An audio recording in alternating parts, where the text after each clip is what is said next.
मी आता पुण्यातील एकता नगर परिसरामध्ये आहे। माझ्या मागे पाहिलं तर ही मुठा नदी जी आहे ती मोठ्या प्रमाणात वाहतीये। खडकवासला धरणातून आता 39,000 क्युसेक्सने पाणी जे आहे ते आता सोडण्यात आलेलं आहे आणि त्यामुळे पुण्यातील सिंहगड रोडवर असणाऱ्या जो एकता नगर परिसर आहे त्या एकता नगरमधल्या काही इमारती आहेत त्या इमारतींमध्ये जवळपास 3 ते 4 फुटांपर्यंत पाणी शिरलेलं पाहायला मिळतंय। यासोबतच जी मुठा नदीच्या इथे जे मंदिर आहे ते मंदिर आपण पाहतो ते सुद्धा पाण्याखाली गेलेलं आहे। त्याच्या शेजारीच असणारी एक स्मशानभूमी आहे ती सुद्धा पाण्याखाली गेलेली आहे आणि एकूणच या मुठा नदीच्या बाजूला असणाऱ्या ज्या काही इमारती आहेत, ज्या काही सोसायटी आहेत त्या सोसायटींमध्ये पाणी शिरलेलं आता पाहायला मिळतंय आणि एकता नगर परिसर जो आहे त्या परिसरात आपण आता आहोत। या बाजूला जर पाहिलं तर या एकता नगर मधल्या ज्या इमारती आहेत, राज अपार्टमेंट दिसते आपल्याला समोर, त्या अपार्टमेंटमध्ये सुद्धा खाली पाणी गेलेलं आहे आणि जे नागरिक आहेत ते बाहेर येऊन आपल्याला पाहायला मिळतात थांबलेले।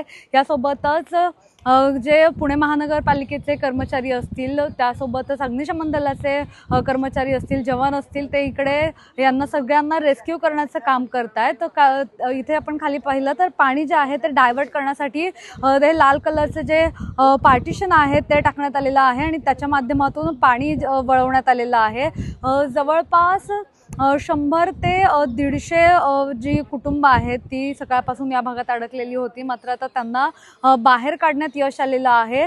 सकाळपासूनच पुणे महानगरपालिकेकडून या भागांमध्ये गाड्या फिरवल्या जात आहेत आणि या गाड्यांच्या माध्यमातून माहिती दिली जाते किती क्युसेकने पाणी सोडलं जात आहे आणि बाकीची जी काही इन्फॉर्मेशन असेल ती सगळी इन्फॉर्मेशन दिली जाते। आपण पाहतो आता सुद्धा पाणी सोडलेलं आहे आणि काही वेळाने आणखी मोठ्या प्रमाणात पाणी जे आहे ते सोडलं जाण्याची शक्यता आहे।